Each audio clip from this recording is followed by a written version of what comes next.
করে পাঠাবো, কিন্তু আমরা ক্যাটেগরি কারা আগে কারা পরে এইভাবে।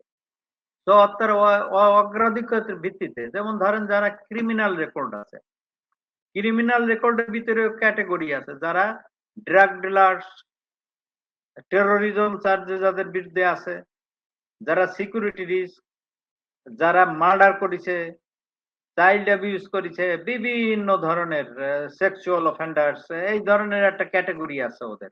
৫টা-৭টা ক্যাটেগরি আছে। তো ওই first category, second category, third category, এরপরে আছে কিছু ইল্লিগাল লোক। যেমন ধরেন ওরা ওদের ধরতে গেল, যে ওদের পাইলো না, দেখলো যে এক গাদা ইল্লিগাল লোক এই এইখানে শোয়া ওইখানে শোয়া, guy get up ID and immigration and nobody knows, okay let's go with us. তার ট্রাক ভর্তি হয়ে গেল, সে আর কারোর কাছে গেল না, ওই দিন ফেরত চলে আসলো। বুঝছেন তো?